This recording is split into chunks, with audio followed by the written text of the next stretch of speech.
আল্লাহর নবী সাল্লাল্লাহু আলাইহি সাল্লাম বলেন, আমার যেই উম্মত এশার নামাজটা জামাতের সাথে পড়বে, কোন নামাজ?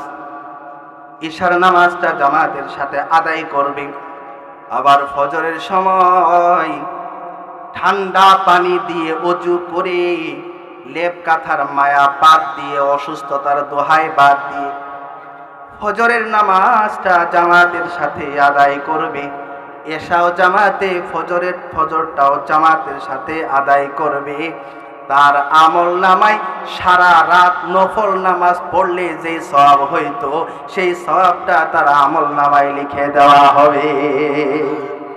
সারা রাত নফল নামাজ কেউ পড়তে পারবেন? সম্ভব? আমাদের জন্য, দুর্বল ইমানদারদের জন্য সম্ভব? বাস অফার, উম্মতে মুহাম্মাদিয়া হিসাবে আমাদের জন্য অফার। এশা এবং ফজরের নামাজ জামাতের সাথে পড়বো, বাস সারা রাত নফল নামাজ পড়ার সওয়াব হবে। আপনারা খুশি না? আপনারা যদিও খুশি, পর্দার আড়ালে যারা আছে মা বোনেরা, হ্যাঁ, এটা আমার দাদার শ্বশুর বাড়ির এলাকা, আমার দাদিরা আছে, চাচিরা আছে, আপারা আছে, অনেক আপনজনেরা আছে, তারা কিন্তু বেজার হয়ে গেছে। হ্যাঁ, পুরুষদেরকে আল্লাহ কি দিল? এশার নামাজ আর ফজরের নামাজ জামাতের সাথে আদায় করলে সারা রাত নফল নামাজ পড়া সওয়াব লিখে দেওয়া হবে। আমরা কি দুষ্টা করলাম? এরকম একটা অভিযোগ নিয়ে আল্লাহর নবী সাল্লাল্লাহু আলাইহি সাল্লামের জামানায়, খেয়াল করেন, এক আনসারী মহিলা সাহাবীকে প্রতিনিধি বানায়া নবীর কাছে গেছে, নবী, আমরা তো খুব বিপদে আছি আমলের দিক থেকে, পুরুষদের কি যে আমল আপনি দিচ্ছেন সুন্দর সুন্দর, জুমার নামাজ দিচ্ছেন, জানাজার নামাজ দিচ্ছেন, ঈদের নামাজ দিচ্ছেন, ওই এশা আর ফজর একসাথে পড়ার আমল দিচ্ছেন, আমরা তো কিছুই পাচ্ছি না, আমরা তো আমলের দিক থেকে খুব পিছিয়ে গেলাম। দেখছেন আগ্রহটা কোন জায়গায়? হ্যাঁ, আগ্রহ এমন না যে ঈদের সময় আমার পাশের বাড়ির মহিলা, সে হলো 5,000 টাকা দিয়ে 3 পিস কিনছে, হ্যাঁ, আমার 10,000 টাকা দিয়ে কিনা দরকার, তার ঘরে এই ফার্নিচার আছে, আমার তার চেয়ে আরো বেশি করা দরকার। আগ্রহ কি এই জায়গায়? আগ্রহ কোন জায়গায়? আমলের জায়গায়। পুরুষরা তো আমাদের চেয়ে আগায় যাচ্ছে, আমরা তো ওদের কাছ থেকে পিছায় যাচ্ছি। ইয়া রাসূলুল্লাহ, আমাদের কিছু একটা করেন।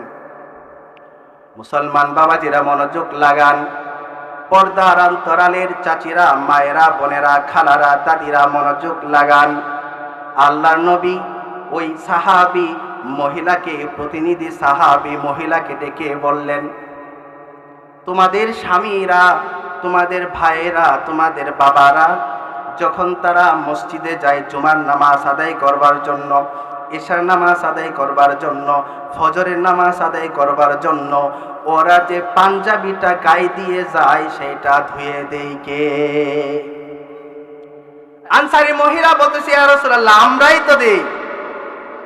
তারা যখন বাইরে কোনো ভালো ভালো সওয়াবের অনুষ্ঠানে যায়, মাহফিলে যায়, জুমার নামাজে যায়, জানাজায় যায়, তাদেরকে খাওয়া দাওয়া রান্না কইরা কে দেয়? নবী হে, আমরাই তো দেই। নবী বলেন, তোমরা যে তাদেরকে সহযোগিতা করো, তারা বাইরে গিয়া যে পরিমাণ আমল করে তারা যে সওয়াব পায়, তোমরা তাদেরকে সহযোগিতা করার কারণে সেই পরিমাণ সওয়াব তোমরা পেয়ে যাও।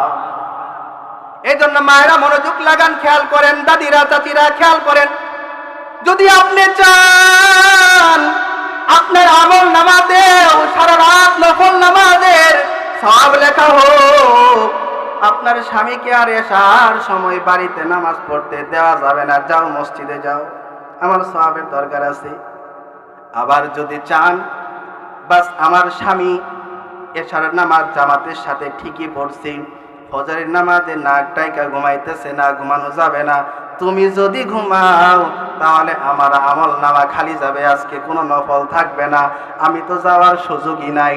অতএব স্বামীকে, বাবাকে, ভাইকে ফজরের নামাজে জাগায়া যদি পাঠায়া দেয়, ওই স্বামী, ওই বাবা, ওই ছেলে, ওই পুরুষ মানুষ মসজিদে এসে যেই পরিমাণ সওয়াব পাইল, স্ত্রী, মেয়ে, কন্যা তাদের বাবা স্বামীদেরকে মসজিদে পাঠানোর কারণে সেই পরিমাণ সওয়াব তাদের আমল নামায় লিখে দেওয়া হবে।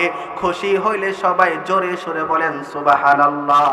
আম্মা বা'দু ফাআউযু বিল্লাহি মিনাশ শাইতানির রাজীম। বিসমিল্লাহির রহমানির রহিম।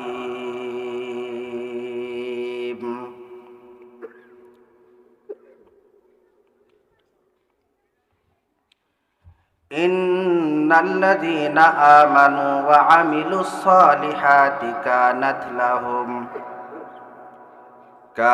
লাহুম জান্নাতুল ফিরদাউসি নুজুলা। وقال النبي صلى الله عليه وسلم من كان في قلبه من خردل من الإيمان كما قال عليه الصلاة والسلام. وقال النبي صلى الله عليه وسلم من كان آخر كلامه لا إله إلا الله دخل الجنة أو كما قال عليه الصلاة والسلام.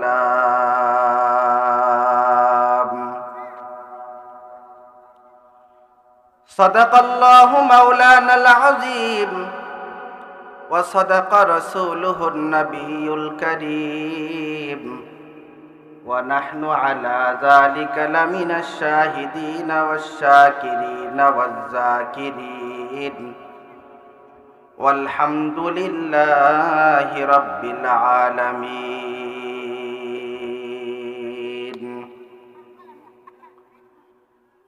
कौनैन का मुख्तार खुदा तुमको बनाया, कौनैन का मुख्तार खुदा तुमको बनाया, उम्मत की निगाहबान खुदा तुमको बनाया, उम्मत की निगाहबान खुदा तुमको बनाया. एक चश्मे ज़दन गाफिल ज़ा शाह नबाशी, एक चश्मे ज़दन गाफिल ज़ा शाह नबाशी, शायद के निगाहे को नदागाह नबाशी, शायद के निगाहे को नदागाह नबाशी. नबी मोर পরশমণি, নবী মোর পরশমণি, নবী মোর সোনার খনি, নবীর দরুদ পড়ে যে জন সেই তো দুজাহানের ধনী. নবী মোর পরশমণি,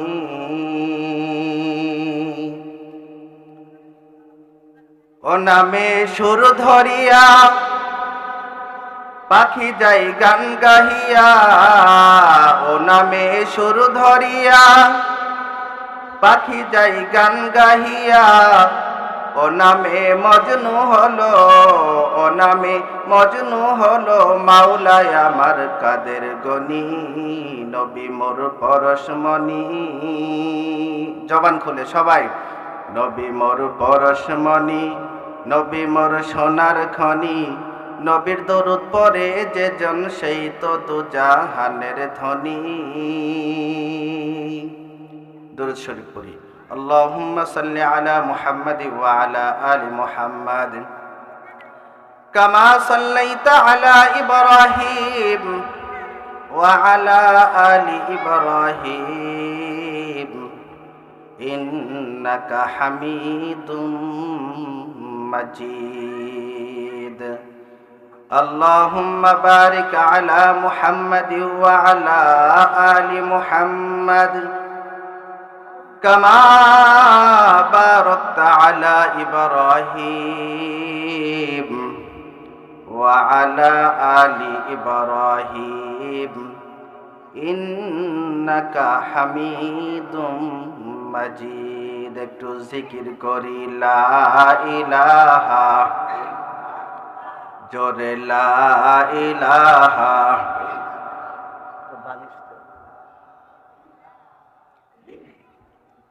জোরে লা ইলাহা লা ইলাহা হাসবি রব্বি জাল্লাল্লাহ মা ফি কলবি গায়রুল্লাহ হাসবি রব্বি জাল্লাল্লাহ মা ফি কলবি গায়রুল্লাহ নেই কোনো মাবুদ এক আল্লাহ ছাড়া নেই কোনো মাবুদ এক আল্লাহ ছাড়া লা ইলাহা ইল্লাল্লাহ লা ইলাহা জোরে জবান খোলে লা ইলাহা লা ইলাহা লা ইলাহা ইল্লাল্লাহ মুহাম্মাদুর রাসূলুল্লাহ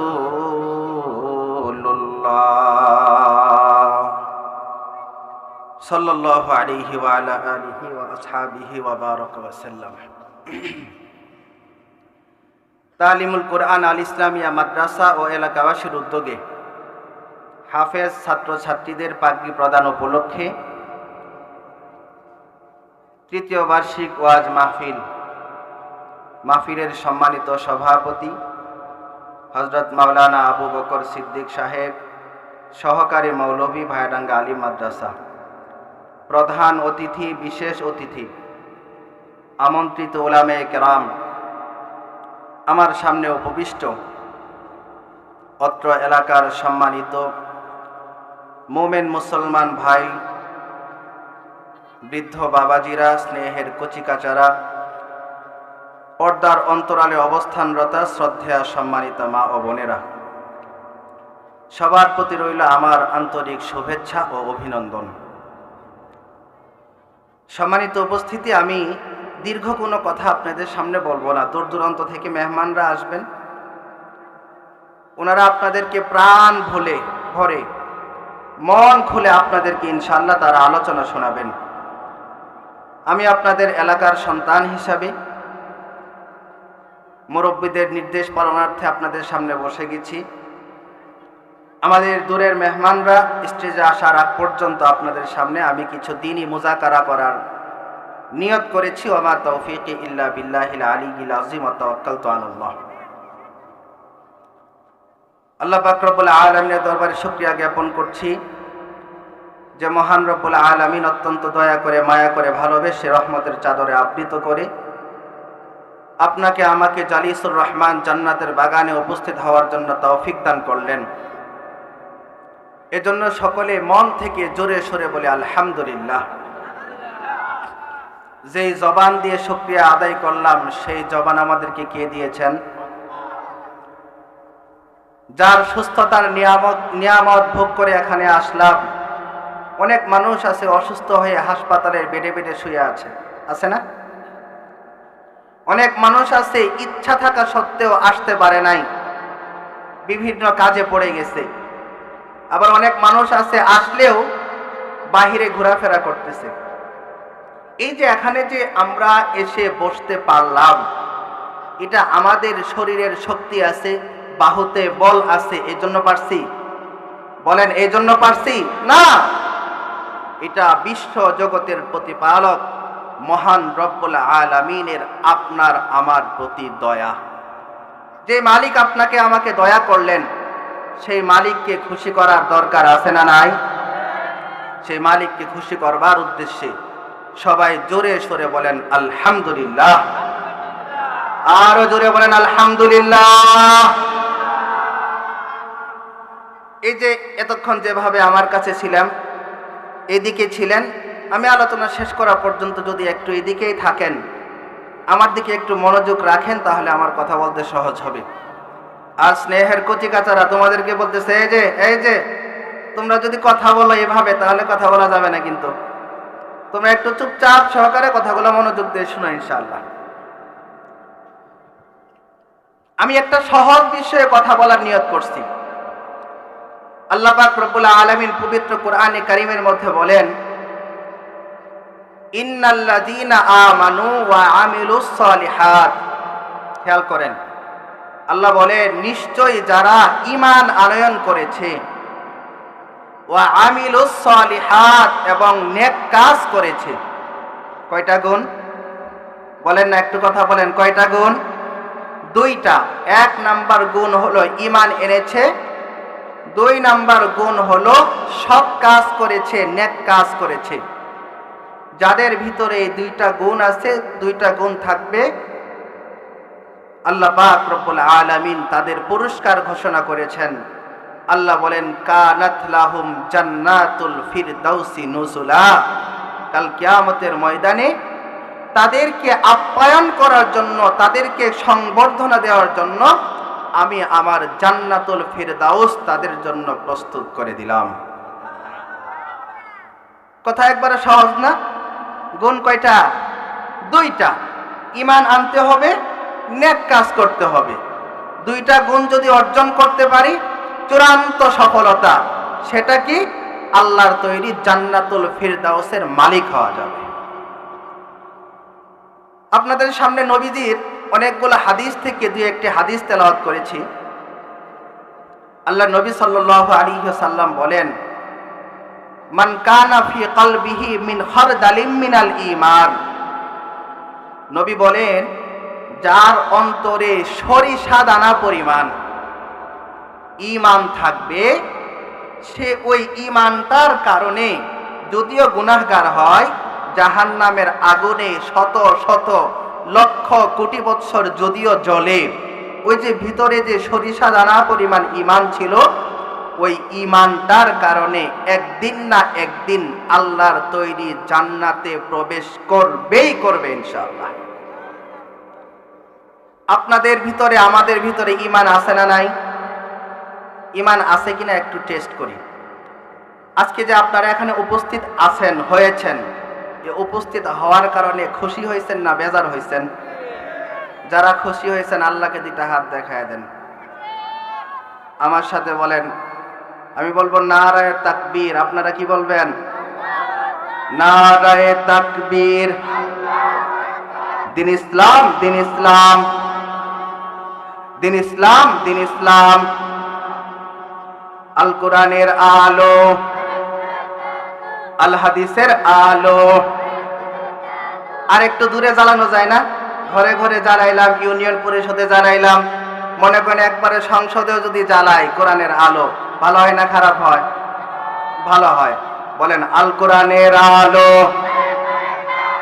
সংসদে জ্বালো, আল কোরআনের আলো। এই যে আমার দিকে একটু খেয়াল রাখবেন ইনশাআল্লাহ, হ্যাঁ? তাহলে আমি যে কথা বলতেছিলাম, আপনারা এখানে আসতে পেরে বা আমরা এখানে আসতে পেরে অবশ্যই খুশি হয়েছি, তাই না? এখন খুশি হওয়ার কারণে আপনার আমার ভিতর ঈমান আছে কি নাই, নবী কি বলেন একটু শোনেন, এটা আপনাদেরকে আমি একটু শোনাই। মুসলমান বাবাজিরা একটু খেয়াল করেন। قال النبي صلى الله عليه وسلم إذا سرتك حسنتك وإذا ساءتك سيئتك فأنت مؤمن। আল্লাহর নবী সাল্লাল্লাহু আলাইহি ওয়াসাল্লাম বলেন, দুনিয়ার মানুষ শুনে নাও, জেনে নাও, কান খুলে শুনে নাও, যদি কোনো কাজ করার দ্বারা, ভালো কাজ করার দ্বারা তোমার অন্তরের মধ্যে আনন্দ লাগে, মাহফিলে আসলে অন্তরের ভিতরে আনন্দ লাগে, খুশি খুশি লাগে, মসজিদে গেলে অন্তরে ভালো লাগে, মাদ্রাসা মসজিদে 2 টাকা দান করতে পারলে অন্তরটা খুশিতে ভরে যায়, আর বিপরীতে খারাপ কাজ করলে অন্তরে খারাপ লাগে, গান শুনলে অন্তরে খারাপ লাগে, মিথ্যা কথা বললে অন্তরে খারাপ লাগে। নবী বলেন জেনে নাও, শুনে নাও, যার ভিতরে এই গুণটা আছে, ভালো কাজ করলে ভালো লাগে আর খারাপ কাজ করলে খারাপ লাগে, বুঝতে হবে তার ভিতরে ঈমানের মহাদৌলত আছে। এ মুসলমান বাবাজিরা মনোযোগ লাগান। আজকে যেহেতু আমরা এখানে আসতে পেরে খুশি, তার মানে বোঝা গেল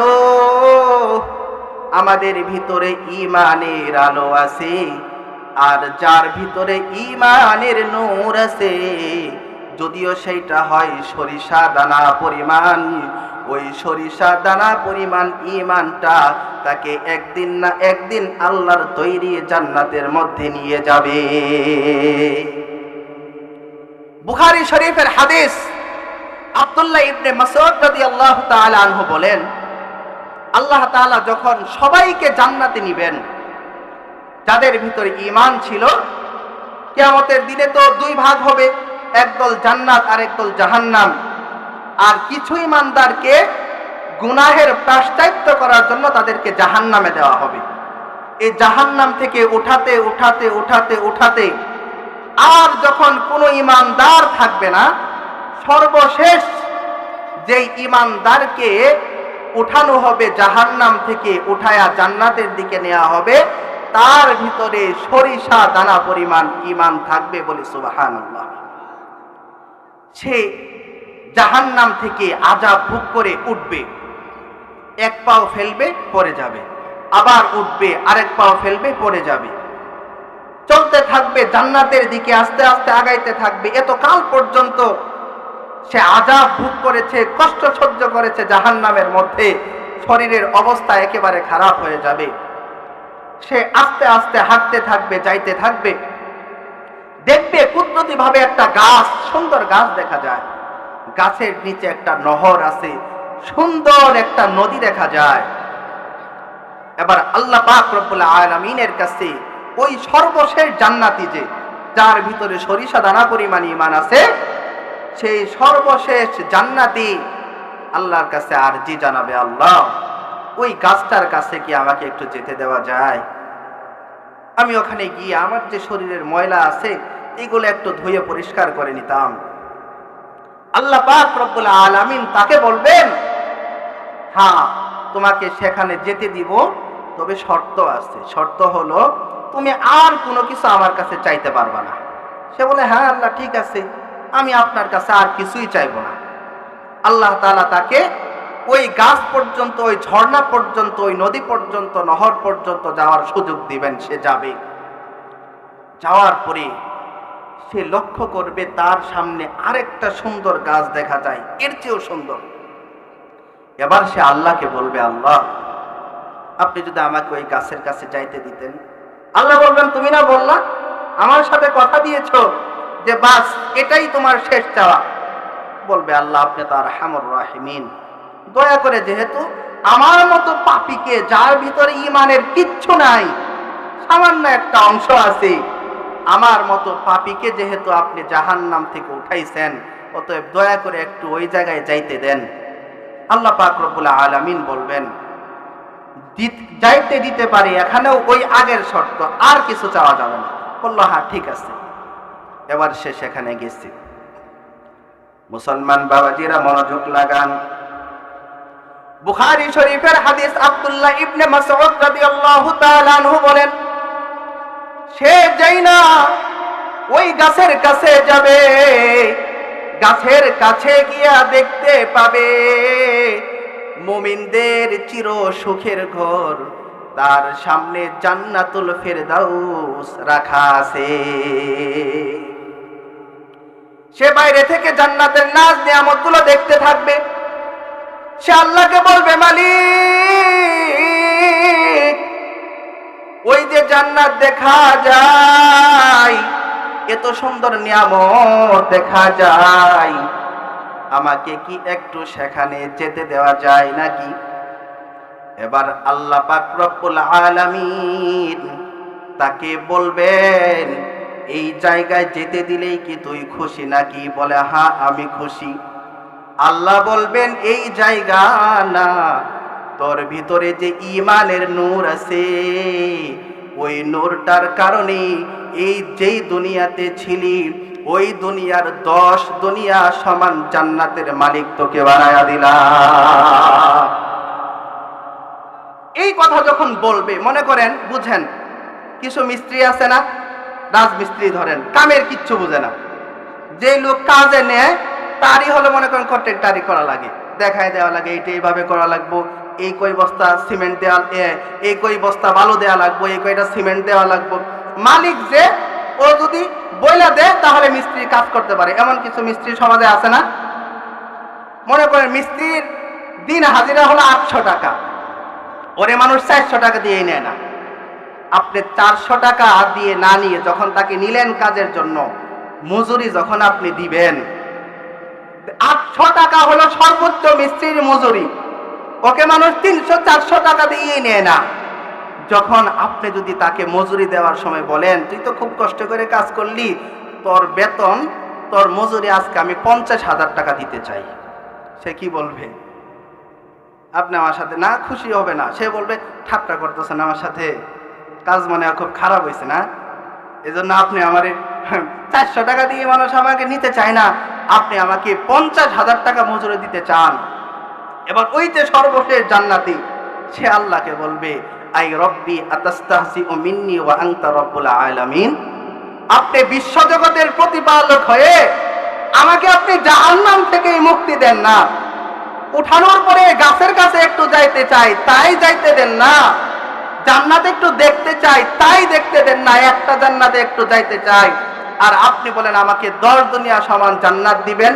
আই রব্বি আতাস্তাহজিউ মিন্নি ওয়া আনতা রব্বুল আলামিন, আপনি বিশ্বজগতের প্রতিপালক হয়ে আমার সাথে কি মস্কারি করতেছেন? বলাটা স্বাভাবিক না? আপনি কি আমার সাথে মস্কারি করতেছেন বিশ্বজগতের প্রতিপালক হয়ে? এই কথা ওই আব্দুল্লাহ ইবনে মাসউদ রাদিয়াল্লাহু তাআলা আনহু তিনি তার ছাত্রদেরকে শোনাইতেছেন এই ঘটনা। উনি এই কথা বলতেছেন আর হাসতেছেন। উনি ছাত্রদেরকে বলতেছেন, এই তোমরা কি আমাকে জিজ্ঞাসা করবেন আমি কেন হাসতেছি? বলেন যে হ্যাঁ উস্তাদ জি, আপনি বলেন আপনি কেন হাসতেছেন? আমি হাসতেছি, আল্লাহর নবী যখন এই হাদিসটা বর্ণনা করতেছিলেন তখন নবী নিজে এই কথা শুনে নবী হাসতেছিলেন। আমরা জিজ্ঞাসা করলাম, ইয়া রাসূলুল্লাহ আপনি কেন হাসেন? তখন নবী বললেন, সে এমন একটা কথা বলছে তার কথা শুনে স্বয়ং আল্লাহ হেসে দিয়েছেন, এই জন্য এই হাদিস শুনে সমস্ত উম্মতের জন্য একটু মুস্কে হাসি দেওয়া সুন্নাত। তাহলে আমি যে কথাটা আপনাদেরকে বলতে চাচ্ছি সেটা হলো, যার অন্তরে সরিষা দানা পরিমাণ ঈমান থাকবে সে একদিন না একদিন আল্লাহর তৈরি জান্নাতের মধ্যে প্রবেশ করবেই করবে। আমরা কি আযাব গজব সহ্য করে জান্নাতে যাইতে চাই? হ্যাঁ, লাস্ট চান্সে জান্নাতে যাইতে চাই। আমরা সবার আগে জান্নাতে যাইতে চাই না? আমরা তো চাই বিনা হিসাবে আমরা জান্নাতে যাই, চাই না আমরা সবাই? এজন্য আমরা ওই নরমাল ইমানদার হব না। ইমান তো আমাদের আছে, জান্নাতে যাবো যে এর মধ্যে কোনো সন্দেহ নাই। ওই বলে না যে মরার পরে একটা হবেই, ওই একটা যে হবে, 12টা না বাজলে কি একটা বাজে? আগে 12টা বাজবে, তারপরে কি হবে? একটা বাজবে। মরার পরে একটা হবেই হবে, ঠিক আছে, কিন্তু আগে 12টা বাজাবে আল্লাহ জাহান্নামের মধ্যে, তারপরে একটা হবে। তো ইমানদার আমরা ওরকম ইমানদার হতে চাই না যে সর্বশেষ জান্নাতে যাব। আমরা ফার্স্ট টাইমে জান্নাতে যেতে চাই। যারা ফার্স্ট টাইমে জান্নাতে যেতে চায় আল্লাহকে আল্লাহু আকবার বলে হাত দেখায় দিই। মুসলমান বাবাজিরা মনোযোগ লাগান, কান খুলে শুনেন। আল্লাহ পাক রব্বুল আলামিন বলেন, ইন্নাল্লাযীনা ক্বালু রাব্বুনাল্লাহ সুম্মা ইসতাকামু তাতানাজ্জালু আলাইহিমুল মালায়েকা আল্লা তাখাফু ওয়া লা তাহজানু ওয়া আবশিরু বিল জান্নাতিল্লাতী কুনতুম তুআদুন। যারা ফার্স্ট টাইমে জান্নাতে যেতে চায় আল্লাহ বলেন শুধু নরমাল ইমানদার হলে চলবে না। ইন্নাল্লাযীনা ক্বালু রাব্বুনাল্লাহ, নিশ্চয় যারা বলবে আমাদের রব হলেন আল্লাহ। আমাদের রব কে? জোরে আওয়াজ করে বলেন, আমাদের রব কে? শুধু এতটুকু বললে যথেষ্ট হবে না। সুম্মাস্তাকামু, অতঃপর এই কথার উপর অটল থাকতে হবে। শ্বশুরকে শুধুমাত্র আব্বা বলে ডাকলেই হবে না, শ্বশুরের যে সম্মান সেই সম্মানটুকুও দিতে হবে। শ্বশুরকে আব্বা বলে ডাকেন, আবার সাইড থেকে তার আড়ালে গালিগালাজও করেন, তার মানে বোঝা গেল আব্বা ঠিকই বলছেন, বাবার আসনে তাকে বসাইতে পারেন না। আল্লাহ পাক রব্বুল আলামিন বলেন, শুধু আমি আল্লাহকে রব হিসাবে মানলেই হবে না, সুম্মাস্তাকামু, অতঃপর সেই কথার উপর অটল থাকতে হবে। অটল থাকার অর্থ হলো আল্লাহর বিধানগুলা মানা লাগবে। আল্লাহ নামাজ পড়তে বলছেন, সেটা আদায় করা লাগবে। আল্লাহ মিথ্যা কথা বলতে নিষেধ করছেন, সেটা থেকে বিরত থাকা লাগবে। হজ ফরজ হলে আল্লাহ হজ করার আদেশ দিয়েছেন, সেটা মানা লাগবে। যত বিপদেই পড়ি না কেন, সুদ ঘুষের সাথে যুক্ত হওয়া যাবে না। যারা এইভাবে জীবন যাপন করতে পারবে, তারাই হলো আল্লাহকে রব হিসাবে মেনে সেই কথার উপর অটল অবিচল আছে। আল্লাহ পাক রব্বুল আলামিন বলেন, ইন্নাল্লাযীনা ক্বালু রাব্বুনাল্লাহ, নিশ্চয় যারা বলে আমাদের রব হলো আল্লাহ, সুম্মাস্তাকামু, অতঃপর সেই কথার উপর অটল থাকে, তাতানাজ্জালু আলাইহিমুল মালাইকা, তাদের তো একদিন মৃত্যু হবে। মৃত্যুর সময় যখন হবে, একেবারে আসমান থেকে রহমতের ফেরেশতারা এসে তার শিয়রের কাছে বসে যাবে। মৃত্যুকে আমরা ভয় পাই, ওই ফেরেশতারা এসে তাকে সান্ত্বনার বাণী শোনাবে, বলবে আল্লাহ তাখাফু,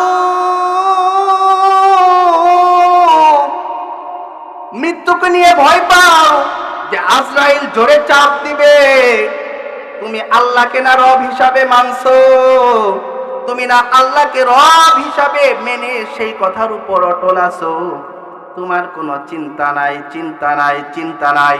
তোমার জান এমন ভাবে কব্জ হবে, একটা শিশু বাচ্চা তার মায়ের কোলে দুধ খাইতে খাইতে যেভাবে আরামে ঘুমায়া যায়, তোমার মৃত্যুটা তার চেয়েও বেশি সহজে হবে। আল্লাহ তাকাফু, ভয়ের কোনো কারণ নাই। তুমি চিন্তা করতেছো, কবরে গিয়ে প্রশ্ন করবে, মার রাব্বুকা ওয়া মা দীনুকা ওয়া মা হাযার রাজুলুল্লাযী বুইসা ফীকুম। তুমি চিন্তা করো এই প্রশ্নগুলোর উত্তর দিতে পারি কি না পারি, চিন্তার তোমার কোনো কারণ নাই। তুমি কবরে গিয়ে শুধুমাত্র আরামসে ঘুমায়া থাকবা, শুয়ে থাকবা। এই যে আল্লাহর পক্ষ থেকে আমরা ফেরেশতা নিয়োজিত হয়েছি, অন্যান্য ফেরেশতারা যখন প্রশ্ন করবে, তোমার পক্ষ হয়ে আমরা ওই ফেরেশতাদের উত্তর দিয়ে দিব। হাসরের ময়দানে যেন কি হয়, না না কোনো ময়দান নিয়ে তোমার চিন্তা নাই। আল্লাহর পক্ষ থেকে আমরা ফেরেশতাদেরকে তোমার জিম্মাদার বানায়া দিছে, জান্নাতে পৌঁছানো পর্যন্ত আমরা তোমার সাথে আছি। তুমি আরামে ঘুমাও, তোমার কোনো টেনশন আর চিন্তা নাই। বলে আবার আমার আরেকটা চিন্তা আছে, আমি মারা যাব, আমার সন্তানদের কি যেন অবস্থা হয়, আমার বিবিটাকে রেখে যাব, আমার বিবির কি যেন হয়, আমার ব্যবসায়িক প্রতিষ্ঠান আমি রেখে যাচ্ছি, ওইটার দেখাশোনা কে করবে, এই চিন্তা হয়। ফেরেশতারা মৃত্যুর সময় শিয়রের কাছে এসে বলবে, আল্লাহ তাহজানু, তোমার ছেলে নিয়ে, তোমার মেয়ে নিয়ে, তোমার সংসার নিয়ে, তোমার বিবি নিয়ে, তোমার মাকে নিয়ে, বাবাকে নিয়ে, তোমার সংসারের কোনো কিছু নিয়ে চিন্তা নাই। তুমি না আল্লাহকে রব হিসাবে মানছো, অতঃপর সেই কথার উপর না তুমি অটল আছো। আল্লাহ পাক রব্বুল আলামিন তোমার পরিবারের সবার জিম্মাদার হয়ে যাবে। শুধু তাই নয়, ফেরেশতারা ঘোষণা দিবে, ওয়া আবশিরু বিল জান্নাতিল্লাতী কুনতুম তুআদুন, যেই জান্নাতের প্রতিশ্রুতি দেয়া হয়েছিল মারা যাওয়ার আগেই, সেই জান্নাতের সুসংবাদ গ্রহণ করো। তাহলে যদি আমরা ফার্স্ট টাইমে জান্নাতের সুসংবাদ পেতে চাই, আমাদেরকে নরমাল ইমানদার হলে চলবে না, সরিষা দানা পরিমাণ ঈমান নিয়ে থাকলে চলবে না, আমাদেরকে পাক্কা সাচ্চা ঈমানদার হতে হবে। আল্লাহকে রব হিসাবে বলে সেই কথার উপর অটল থাকতে হবে, আল্লাহর বিধানগুলো মানতে হবে। যদি আল্লাহর বিধানগুলো মানতে পারি তাহলে আমাদের জন্য মৃত্যুর পূর্বের ফেরেশতারা কানে কানে জান্নাতের সুসংবাদ দিয়ে যাবে। এতটুকু আমার কথা বুঝছেন? কে কে হাত তোলেন তো। আর অল্প কিছুক্ষণ বলবো। তাহলে জান্নাতে যদি যেতে চাই কর্মসূচি দুইটা। এক নাম্বার হলো ঈমান আনতে হবে। ঈমান আপনার ইচ্ছা, দুই ধরনের আনতে পারেন। যদি বলেন যে আপনি সবার শেষে জান্নাতে যাবেন, ওই ঈমান আপনার আছে, আর কোনো মেহনত করা লাগবে না। আর যদি বলেন যে আমি ফার্স্ট টাইমে সবার আগে জান্নাতে যেতে চাই, তাহলে ওইটার জন্য একটু কষ্ট করাই লাগবে। শীতের দিনে কষ্ট করে একটু মসজিদে যাওয়াই লাগবে, হালাল হারাম বেছে একটু খাওয়াই লাগবে। কারণ ওইটার যে বড় একটা পুরস্কার আছে, বড় কিছু পেতে হলে অবশ্যই একটু চেষ্টা মুজাহাদা, একটু কষ্ট করতেই হয়। এটা দুনিয়ার নিজাম। দুনিয়াতে আপনি বড় কিছু হতে গেলে একটু কষ্ট করা লাগে না? কষ্ট করা লাগে, পড়াশোনা করা লাগে, শিক্ষিত হওয়া লাগে। আর যদি ছোট্ট কিছু হতে চান, কত কষ্ট করা লাগে? অত চেষ্টা আর কষ্ট করা লাগে না। এই জন্য সিদ্ধান্ত আপনার আর আমার। যদি সবার শেষ জান্নাতে যেতে চাই, কোনো টেনশনের কারণ নেই। আর যদি সবার আগে জান্নাতে যেতে চাই, তাহলে একটু কষ্ট করা লাগবে। কি সেই কষ্ট? 2 নাম্বার গুণ, ওয়া আমিলুস সালিহাত, নেক কাজ করতে হবে। কি করতে হবে? আমার দিকে লক্ষ্য করেন, কি করতে হবে? নেক কাজ। দুনিয়াতে যত নেক কাজ আছে, সব নেক কাজের সেরা নেক কাজ হলো নামাজ। সেরা নেক কাজ কি? বলেন না, সব নেক কাজের সেরা নেক কাজ কি? নামাজ। আল্লাহর নবী সাল্লাল্লাহু আলাইহি ওয়াসাল্লাম বলেন, আস-সালাতু ইমাদুদ্দিন, নামাজ হলো দ্বীনের খুঁটি। নামাজ হলো কি? এই প্যান্ডেলটা যে বানছে, এটার একটা খুঁটি আছে না? কয়েকটা খুঁটি না থাকলে উপরে সামিয়ানা থাকবে? থাকবে। আল্লাহর নবী বলেন, নামাজ হলো সম্পূর্ণ ইসলাম এবং দ্বীনের খুঁটি। মান আকামাহা ফাকাদ আকামাদ-দ্বীন, যে নামাজ কায়েম করলো সে যেন সম্পূর্ণ দ্বীন কায়েম করলো। ওমান হাদামাহা ফাকাদ হাদামাদ-দ্বীন, আর যে নামাজ ছেড়ে দিল সে যেন সম্পূর্ণ দ্বীনকেই ছেড়ে দিল। মুসলমান বাবাজিরা একটু মনোযোগ লাগান। قال النبي صلى الله عليه وسلم, নবীজি বলেন, আউয়ালু মা ইউহাসাবু বিহিল আবদু ইয়াউমাল কিয়ামাতিস সালাহ। আল্লাহ নবী সাল্লাল্লাহু আলাইহি ওয়াসাল্লাম বলেন, কিয়ামতের দিন মানুষের সব কিছুর হিসাব হবে, তবে সর্বপ্রথম যে আমলটার হিসাব হবে সেই আমলের নাম হলো নামাজ। কিয়ামতের দিন সর্বপ্রথম কোন আমলের হিসাব হবে? বলেন না, কোন আমলের?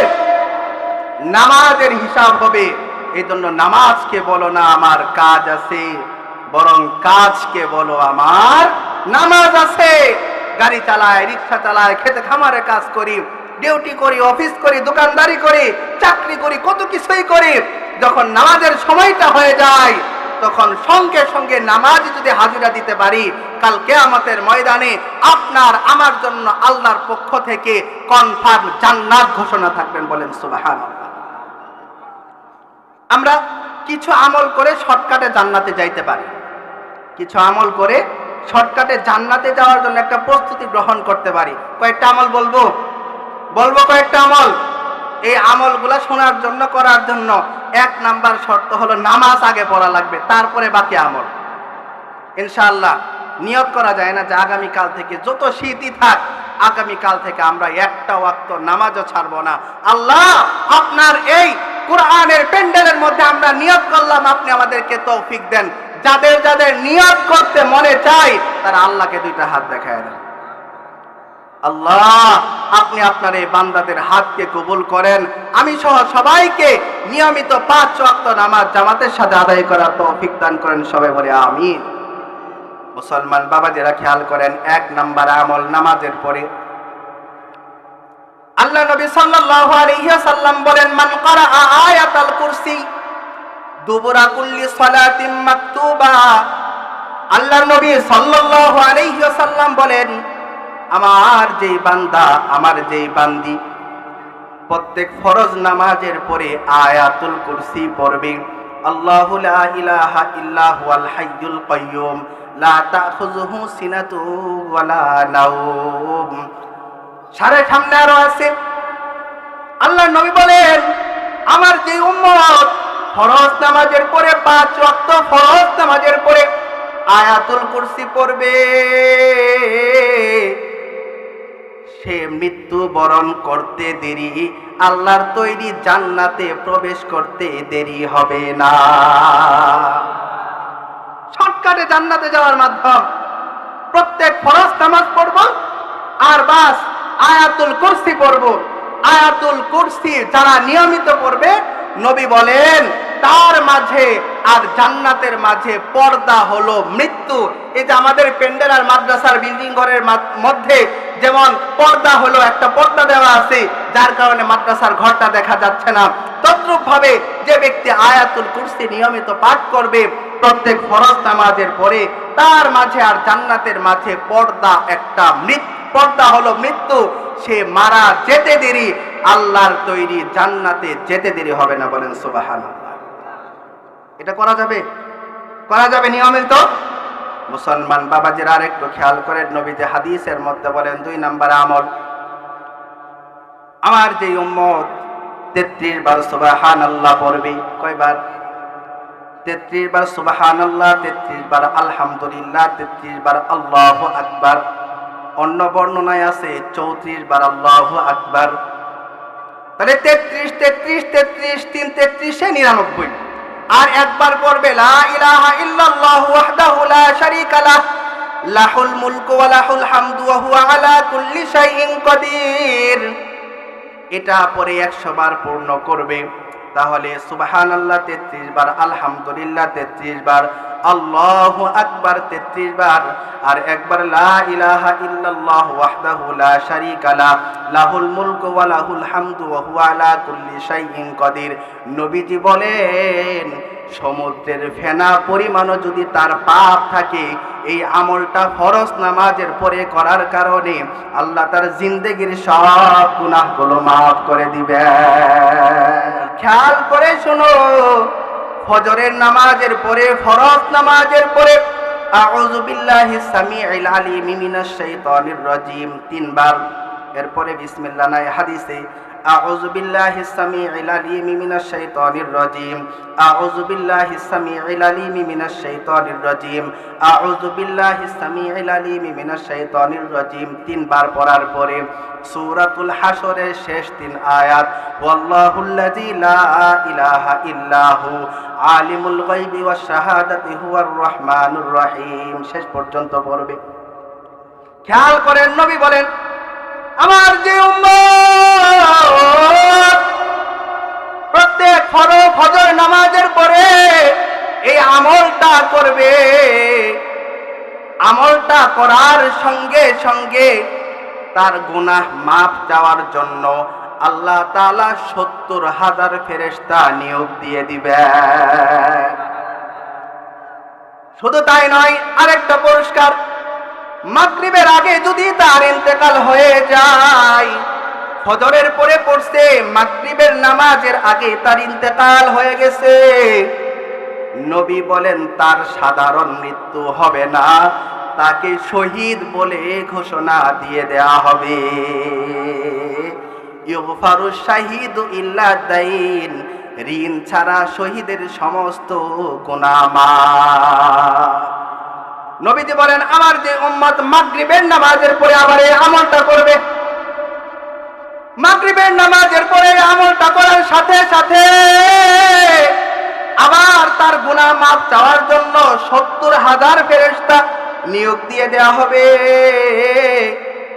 যদি ফজরের আগে, যদি রাতের বেলা ঘুমের ঘরে যদি ইন্তেকাল হয়ে যায়, তার মৃত্যুটা স্বাভাবিক মৃত্যু হবে না, তাকেও শহীদ বলে ঘোষণা করে দেয়া হবে। তাহলে 3টা আমল বললাম। 1 নাম্বার বলছে আয়াতুল কুরসি, 2 নাম্বার বলছি তাসবিহে ফাতিমি। 3 নাম্বার বললাম ফজর আর মাগরিবের পরে সূরাতুল হাসরের শেষ 3 আয়াত। আরেকটা আমল বলেই এই অধ্যায় শেষ। আল্লাহর নবী সাল্লাল্লাহু আলাইহি সাল্লাম বলেন, আমার যেই উম্মত এশার নামাজটা জামাতের সাথে পড়বে, কোন নামাজ?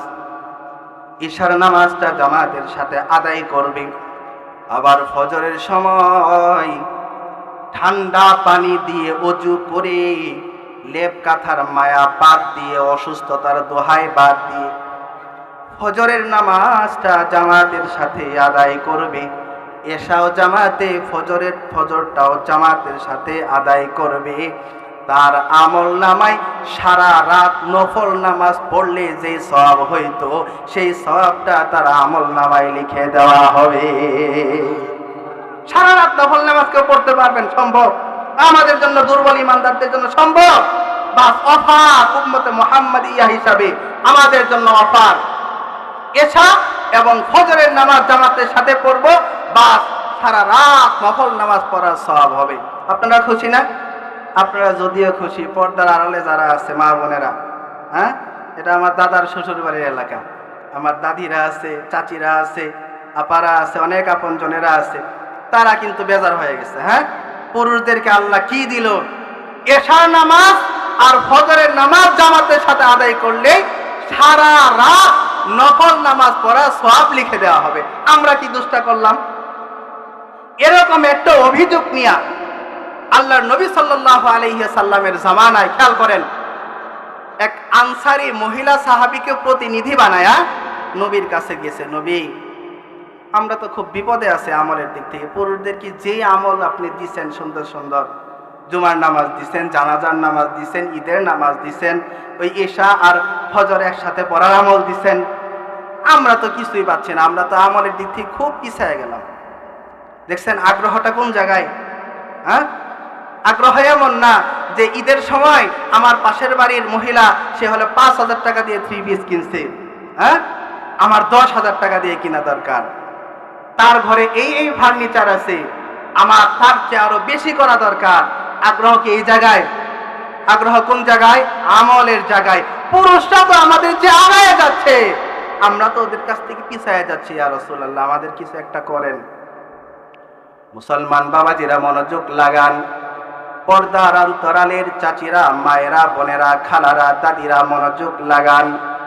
আল্লাহর নবী ওই সাহাবী মহিলাকে, প্রতিনিধি সাহাবী মহিলাকে ডেকে বললেন, তোমাদের স্বামীরা, তোমাদের ভাইয়েরা, তোমাদের বাবারা যখন তারা মসজিদে যায় জুমার নামাজ আদায় করবার জন্য, এশার নামাজ আদায় করবার জন্য, ফজরের নামাজ আদায় করবার জন্য, ওরা যে পাঞ্জাবিটা গায়ে দিয়ে যায় সেটা ধুয়ে দেয় কে?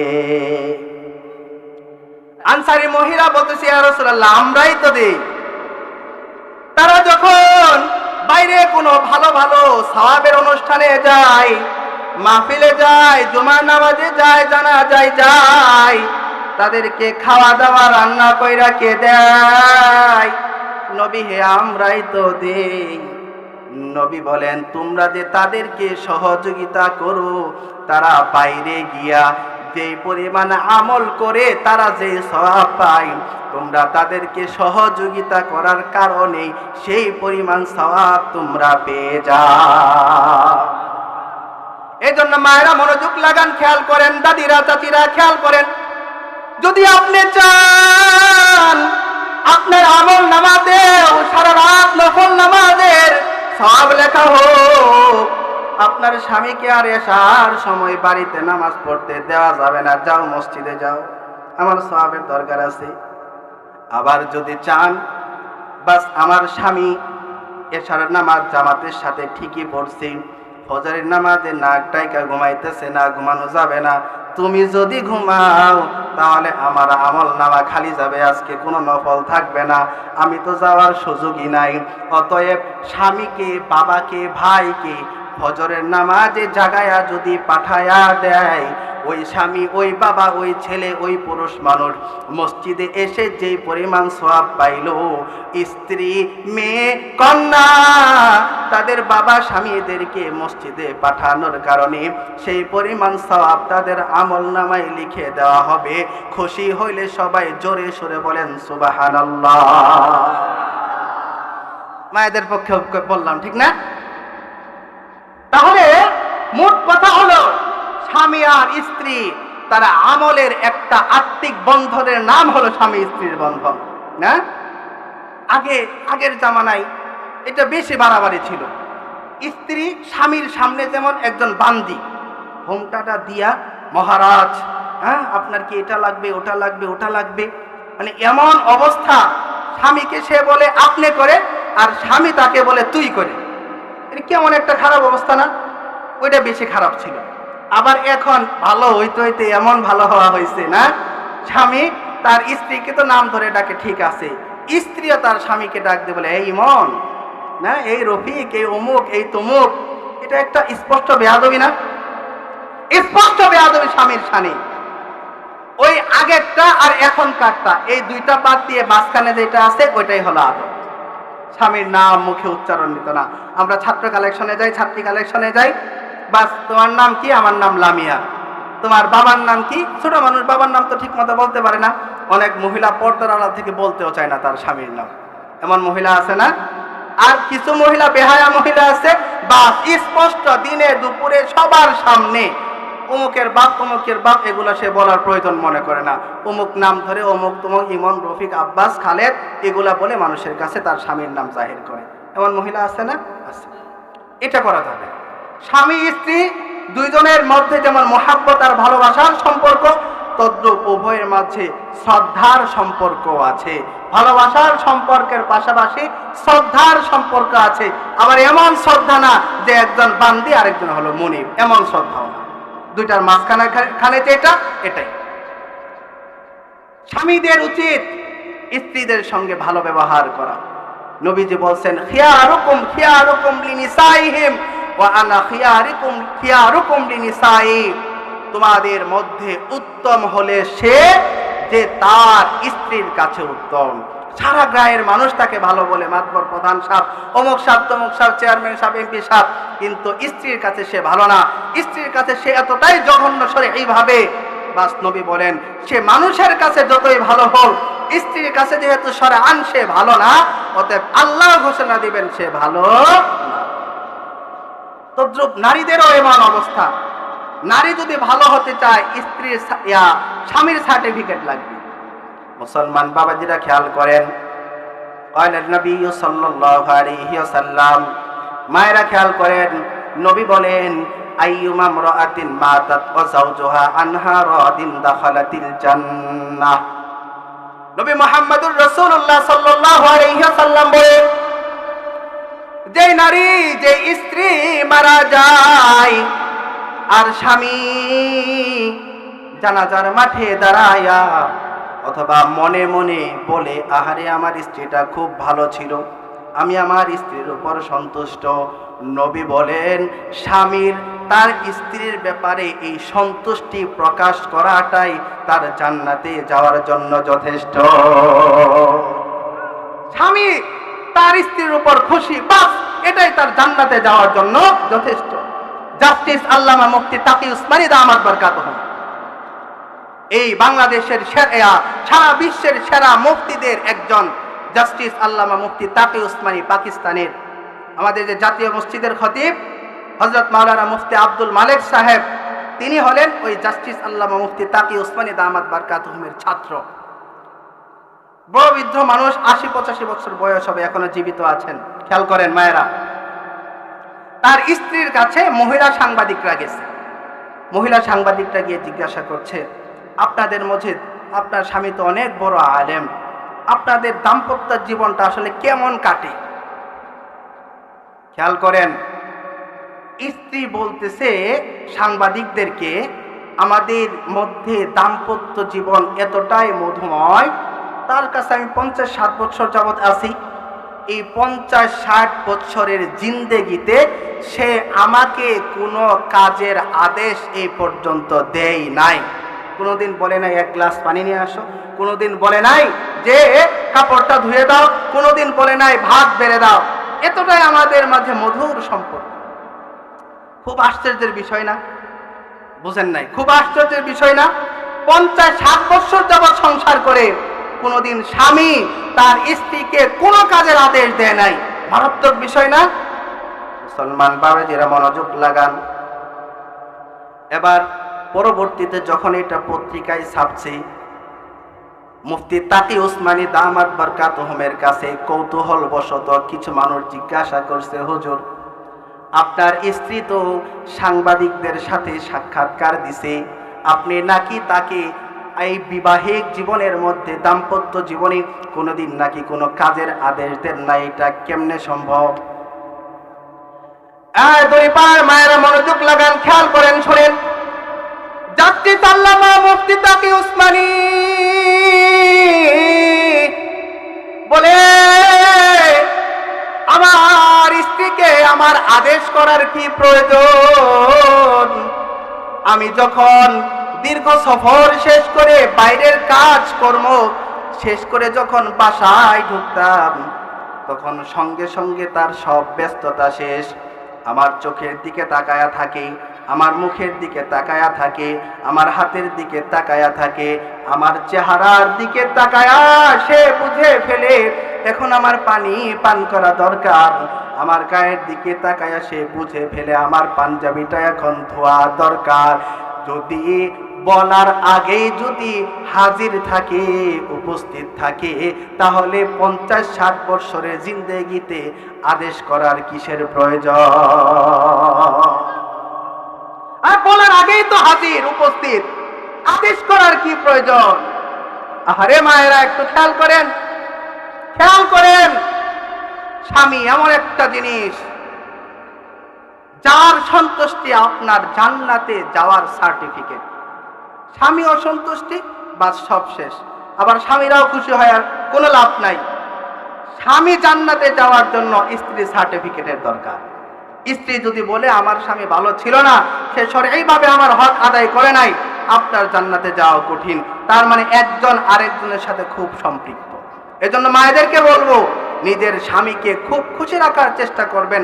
চাহিদাটা একটু কমাইয়া দিবেন, চাহিদাটা একটু কমাইয়া দিবেন।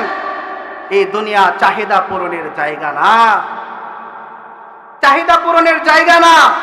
নবীজি খুব আক্ষেপ করে বলছেন, লাউ কানা লি ইবনে আদম ওয়াদিউম মিন যাহাব, বনি আদমকে, মানব জাতিকে, মানব গোষ্ঠীকে, এই লোভী জাতিকে যদি উহুদ পাহাড়টা যদি স্বর্ণ বানায়া দেওয়া হয়, মনে করেন আমাকে সম্পূর্ণ উহুদ পাহাড়টাকে স্বর্ণ বানায় আমারে মালিক বানায় দিল। নবীজি বলেন, মানুষ এত লোভী, এত লোভী, আহাব্বা আইয়াকুনা লাহু ওয়াদিয়ান মিন যাহাবিন, সে মনে মনে বলবে, আল্লাহ মাত্র আমারে একটাই স্বর্ণের পাহাড় দিল, যদি 2টা স্বর্ণের পাহাড় দিত। তার মানে উহুদ পাহাড়, যারা হাজী সাহেবান উমরা করে আসছেন জানেন, উহুদ পাহাড় নাকি অনেক বড়, ঠিক না হাজী সাহেবরা? উহুদ পাহাড় নাকি অনেক বড়। সেই উহুদ পাহাড়কে স্বর্ণ বানায় দেয়, আর সে যদি বসে বসে সে খায়, তার 14 গোষ্ঠী খায়, ওইটা শেষ হওয়ার কথা? শেষ হওয়ার কথা না। নবী বলেন, তারপরও সে মনে বলে বলবে, যদি আল্লাহ আমাকে 2টা স্বর্ণের পাহাড় দিত। মুসলমান বাবাজিরা খেয়াল করেন, নবীজি বলেন, লা ইয়ামলাউ জাওফা ইবনা আদামা ইল্লা তুরাব। নবীজি মুহাম্মদুর রাসূলুল্লাহ সাল্লাল্লাহু আলাইহি ওয়াসাল্লাম বলেন, বনি আদমের পেট এত বড়, এত বড়, এত বড়, মানুষের পেট এত বড়, এত বড়, দুনিয়ার সব কিছু যদি তার পেটে ঢুকায়া দেওয়া হয়, তারপরও তার পেট কোনোদিন ভরবে না, যতক্ষণ পর্যন্ত না তার মুখে কবরের মাটি পড়বে। কবরের মাটি যেই দিন পড়বে, সেই দিন সব আশা, সব চাহিদা সেই দিন শেষ হয়ে যাবে। সেই দিন আর সংশোধন হওয়ার চিন্তা করে লাভ হবে না। এজন্য মায়েদেরকে বলবো, আরেক বাড়ির পুরুষ মাসে 50,000 টাকা ইনকাম করে, আমার স্বামী সামান্য একজন দিনমজুর।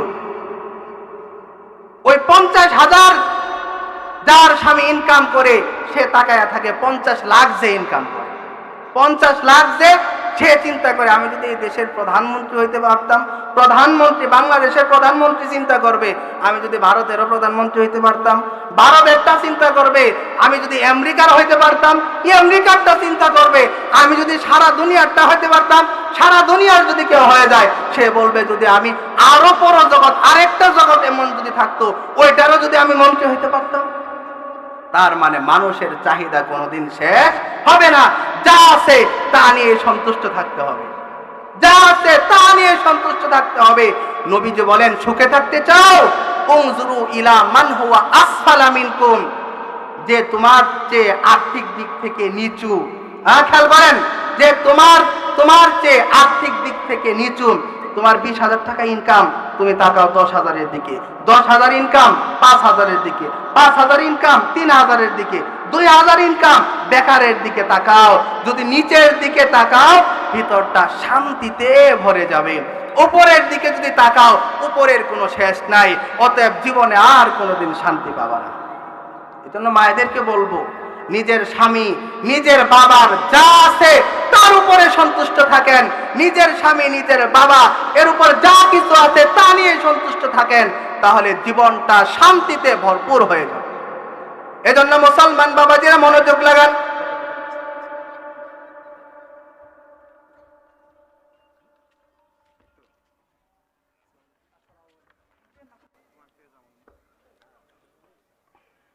তাহলে আমি বলতেছিলাম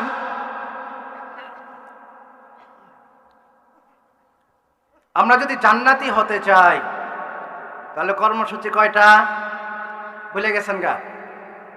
কর্মসূচি কয়টা বলেন না, তো কি লাভ হইলো আমার এতক্ষণ বইলা? কর্মসূচি 2টা। কয়টা? 1 নাম্বার ঈমান, 2 নাম্বার আমল, নেক আমল। এই ঈমান এবং নেক আমল যদি অর্জন করতে পারি তাহলে বাস আমাদের জন্য জান্নাতুল ফেরদাউস অপেক্ষা করতে থাকবে ইনশাআল্লাহ। আমি বলতেছিলাম নেক আমলের কথা।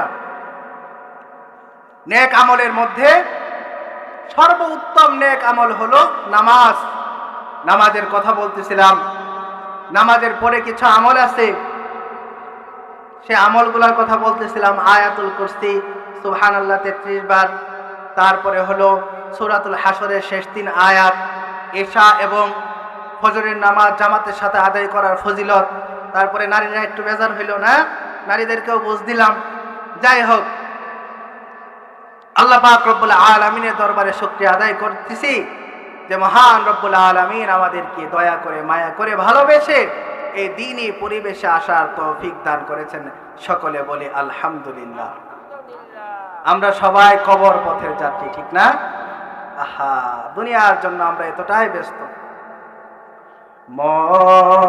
মন কার লাগিয়া কান্দ দিবারাতি,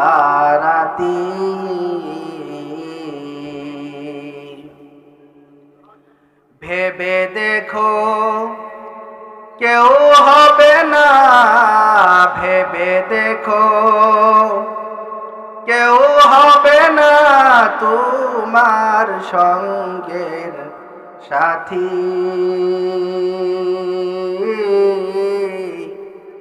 কার লাগিয়া কান্দ দিবা রাতি, মায়ার জালে বন্দি হইয়া বান্ধা সুখের ঘর, পরকে লইয়া করছো বসত আপন কইরা পর তোমার, কে বা আপন অনন্ত কাল রে,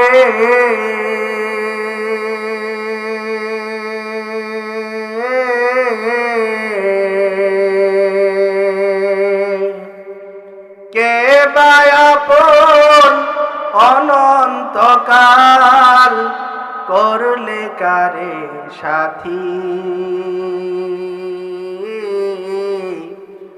কার লাগিয়া কান্দ দিবারাতে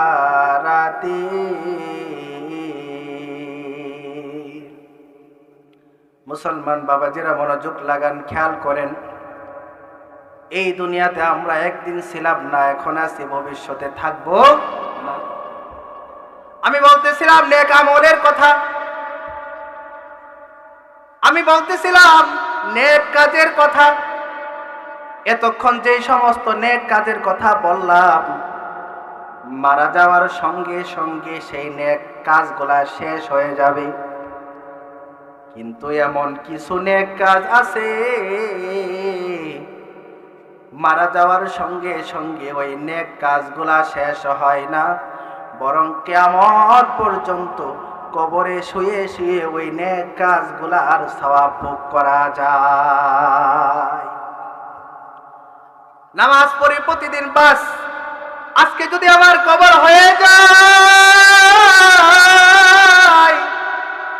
সঙ্গে সঙ্গে আমার নামাজের আমল আর করার সুযোগ নাই। তাসবিহ পড়ি, সুবহানাল্লাহ পড়ি, আলহামদুলিল্লাহ পড়ি, যদি এই মুহূর্তে জবান বন্ধ হয়ে যায়, সঙ্গে সঙ্গে আমার আমল আজকে থেকে করার সুযোগ শেষ। কিন্তু নবী বলেন তিনটা আমল এমন আছে। বলেন কয়টা আমল? মনোযোগ দেন, বলেন কয়টা আমল? আরো জোরে কয়টা আমল? নবী বলেন তিনটা আমল এমন আছে, ওই আমলগুলা যদি কেউ করে মারা যাওয়ার সঙ্গে সঙ্গে আমলগুলা শেষ হবে না, বরং মারা যাওয়ার পরে কিয়ামত পর্যন্ত ওই আমলগুলার সওয়াব চলতে থাকবে। এক নাম্বার হলো ইল্লা মিন সাদাকাতিন জারিয়া। এক নাম্বার হলো সাদকায়ে জারিয়া। আল্লাহ তাআলা আপনাকে সম্পদ দান করছেন, টাকা পয়সা দান করছেন, আপনার সাধ্য মোতাবেক আপনি 5টা টাকা 10টা টাকা আপনার গ্রামের মসজিদে, আপনার গ্রামের প্রতিষ্ঠানে যদি দান করেন, তাহলে এই দানের সওয়াবটা কিয়ামত পর্যন্ত আপনি পেতে থাকবেন।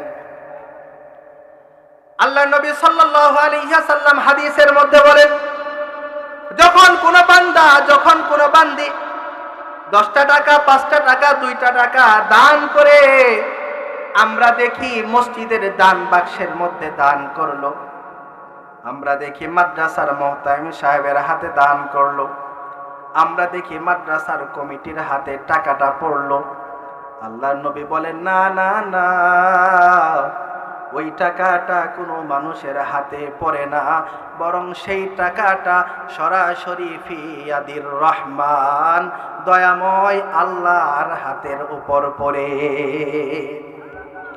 আল্লাহর কুদরতি হাতের উপর পড়ে। আরে দুনিয়ার মানুষ মনোযোগ লাগান, খেয়াল করেন, কান খুলে শুনেন। নবী বলেন যখন কোনো উট তার বাচ্চা জন্ম দেয়, ওই বাচ্চাটাকে সে যতটা সতর্কতার সাথে লালন পালন করে দুগ্ধ খাওয়ায়, অত বড় উট, ছোট্ট একটা উটের বাচ্চার উপর যদি পা লাগে, পায়ের আঘাত লাগে, মারা যাবে কি যাবে না? মারা যাবে কি যাবে না? মারা যাবে। কিন্তু ওই উট, মা উট এত সুন্দর করে লালন পালন করে, পায়ের আঘাত লাগে না, পায়ের আঘাতে সে মারা যায় না। আল্লাহর নবী বলেন যখন কোন বান্দা দান করে, আল্লাহ অতটা এর চেয়ে বেশি আদর দিয়ে সেইটাকে পালতে থাকেন, ওই 5 টাকা 10 টাকাকে পালতে থাকেন। আল্লাহ পালতে পালতে বড় করতে করতে উহুদ পাহাড়ের চেয়েও বড় করে কাল কিয়ামতের ময়দানে ফেরত দিবেন। আমরা দুনিয়াতে সাধারণত লক্ষ্য করি, আপনার দাদা যেই জমিটা 10 টাকা দিয়ে বেচা ফেলাইছে, এই জমিটা এখন আপনি কিনতে যান 10,000 তো দূরের কথা, 10 লাখ টাকা দিয়েও পাওয়া যায় না। মাত্র 30 বছরের ব্যবধানের কারণে জায়নামাজ নিয়ে লেখা দিছে, 10 টাকা দিয়ে লেখা দিছে। ওই জমির দাম যদি এত হতে পারে, আপনার সাধ্য অনুযায়ী সাদকায়ে জারিয়া সেটা আল্লাহ পালন করবেন, আল্লাহ তাআলা লালন পালন করবেন কিয়ামতের ময়দানে, সেটা উহুদের চেয়ে কেন বড় হবে না? আমি কথা শেষ করব, হুজুর চলে আসছে। 2 নাম্বার হলো উপকারী ইলম, উপকারী জ্ঞান। এই যে আমি জ্ঞান শিক্ষা করছি, আমার ছাত্রদেরকে শিক্ষা দেই। নবী বলেন খায়রুকুম মান তাআল্লামাল কুরআন ওয়া আল্লামা, তোমাদের মধ্যে সর্বোত্তম ওই ব্যক্তি যে কোরআন নিজে শিখে অপরকে শিক্ষা দেয়। অতএব আমি যে শিখাই, আপনি যে শিখেন, আবার আপনি আরেকজনকে শিক্ষা দেন, এই শিক্ষার সওয়াবটা কিয়ামত পর্যন্ত চলতে থাকবে। 3 নাম্বার বলে শেষ, নবী বলেন আওয়ালাদিন সালিহিন ইয়াদউলা, নেক সন্তান, নেক সন্তান তার বাবা মারা যাওয়ার পরে নেক সন্তান যদি বাবার কবরের পারে দাঁড়ায়া পরে রব্বির হামহুমা কামা রব্বায়ানি সগীরা, সন্তান রেখে গেছে, সন্তান নামাজ পড়ে, রোজা রাখে, হজ করে, দান করে, সদকা করে, ভালো কাজ করে, সন্তান যতগুলো কাজ করে সব নেক কাজের একটা অংশ বাবার কবরের মধ্যে পৌঁছতে থাকে। চিন্তা করেন আপনি কেমন সন্তান দুনিয়ায় রেখে যাচ্ছেন। যেই সন্তান আপনি মারা যাওয়ার পরে বিড়ি খায়, সিগারেট খায়, গাঞ্জা খায়, এটা দোষ কি সন্তানের? না, আপনি সন্তানকে পরিবেশে উঠান নাই, শ্রেষ্ঠ বানাইতে চাইছেন, কিন্তু পৃথিবীর শ্রেষ্ঠ শিক্ষা কোরআনের শিক্ষা আপনি আপনার সন্তানকে দেন নাই। আপনার সন্তান যদি আলেম হইতো, বলা লাগতো না সিগারেট খাইস না, বিড়ি খাইস না, নামাজ পড়, সে এমন একটা পরিবেশে ওই সাজাইতো, ওই পরিবেশের কারণে সে নেক কাজ করতে বাধ্য হইতো। যাই হোক, আমার কথা শেষ। আমি বলতেছিলাম, 1 মিনিটে শেষ করছি, আমি বলতেছিলাম যদি আমরা জান্নাতে যেতে চাই, কর্মসূচি 2টা। 1 নাম্বার হলো ঈমান। ঈমান সরিষা দানা পরিমাণ রাখলে জান্নাতে যাওয়া যাবে, কিন্তু 12টার পরে জান্নাতে যাওয়া যাবে। আর যদি প্রকৃতপক্ষে কামেল ঈমানদার হতে পারি, ফার্স্ট চান্সে জান্নাতে যাওয়া যাবে। ফেরেশতারা মৃত্যুর আগেই সুসংবাদ দিয়ে দিবেন যে তুমি জান্নাতি। আর নেক আমলের মধ্যে সর্বোত্তম নেক আমলের কথা বলছি নামাজ, নামাজের পরে কয়েকটা আমলের কথা বলছি। আয়াতুল কুরসি, 3 তাসবির, 33 বার সুবহানাল্লাহর আমল বলছি, সূরাতুল হাসরের আমলের কথা বলছি, এশা আর ফজর জামাতের সাথে করার কথা বলছি। তারপরে নেক আমল, স্থায়ী নেক আমল 3টার কথা বললাম। 1 নাম্বার সাদকায়ে জারিয়া, 2 নাম্বার উপকারী জ্ঞান, 3 নাম্বার হলো নেক সন্তান। আল্লাহ পাক রব্বুল আলামিন আমাকে এবং আপনাদের সবাইকে, পর্দার অন্তরালের মা বোনদেরকে এখান থেকে সহি কথাগুলোর উপর আমল করবার তৌফিক দান করুন। সবার সুস্বাস্থ্য কামনা করে, আমি আমার জন্য দোয়া কামনা করে আমি আমার কথা এখানেই শেষ করছি। ওয়া আখিরু দাওয়ানা আলহামদুলিল্লাহি রাব্বিল আলামিন।